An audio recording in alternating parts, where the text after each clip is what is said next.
만약에 2050년 대한민국의 여름을 상상해본다면 40도가 넘나드는 살인 폭염이 한 달 넘게 지속되면서 강들이 바닥을 드러낼 만큼 가뭄이 오고 급기야 전국 곳곳에선 대형 산불이 발생했다. 그리고 며칠 후 유례없는 슈퍼 태풍이 한반도를 덮쳐 주택과 건물들이 침수되고 대형 산사태로 터널들이 붕괴되기 시작한다. 전국에 사상자가 넘쳐나지만 거센 폭우와 바람으로 통제불능 상황, 설상가상으로 폭풍 해일이 동해안 원자력 발전소를 덮쳐 전국은 대규모 정전 사태까지.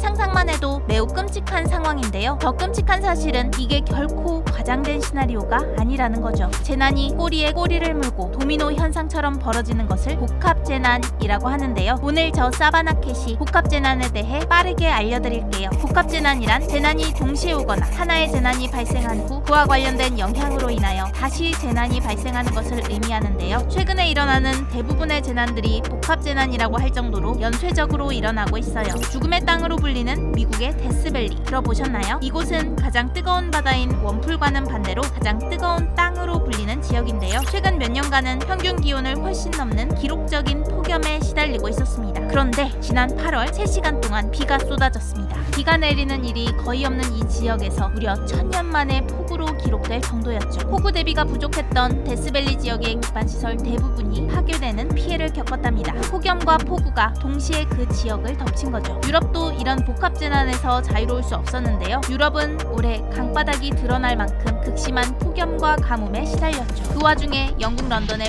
폭우가 쏟아져 도로 위에 물이 차오르고 곳곳에서 침수 피해가 잇따랐습니다. 오랜 폭염과 가뭄으로 땅이 굳어버려 오히려 빗물을 흡수하지 못해 나타난 현상이죠. 얼마 전 우리나라에서도 중부권 폭우 사태가 벌어진 것 기억하시나요? 많은 인명 피해와 재산 피해를 남겼는데요. 이와는 반대로 중부권을 제외한 남부권은 오히려 폭염특보가 내려져 같은 나라 안에서도 기후가 극명하게 갈리는 이상기후 현상이 나타났습니다. 한반도에 폭우와 폭염이 동시에 나타나는 거죠. 지구 가열이 심해지면서 이처럼 인류가 예측할 수 없는 변동성까지 더해지는 것이 복합재난의 무서운 점이라고 할 수 있습니다. 그렇다면 이렇게 예측 불가능한 복합재난이 왜 발생하는 것일까요? 현재까지 밝혀진 전문가들의 과학적 검증에 따르면 복합재난의 핵심 중 하나는 물순환이라는 것이 밝혀졌는데요. 지구 가열이 심해질수록 대기, 지표면, 해양, 빈권을 아우르는 전 지구적 물순환이 강화되며 그에 따라 평균적 변화뿐만 아니라 변동성이 커지면서 하나의 국가 안에서도 일부 지역에선 극한의 폭우 현상이 발생하고 다른 지역에선 폭염이 극성인 현상이 발생하는 것이죠. 특히 여름철에는 폭염, 가뭄, 산불, 폭우, 산사태와 같이 고온 현상이 유발하는 기후재난 도미노 현상이 지구 곳곳에서 더 극명하게 나타납니다. 오늘의 기후사전 복합재난 꼭 기억해주세요. 오늘 영상이 유익했다면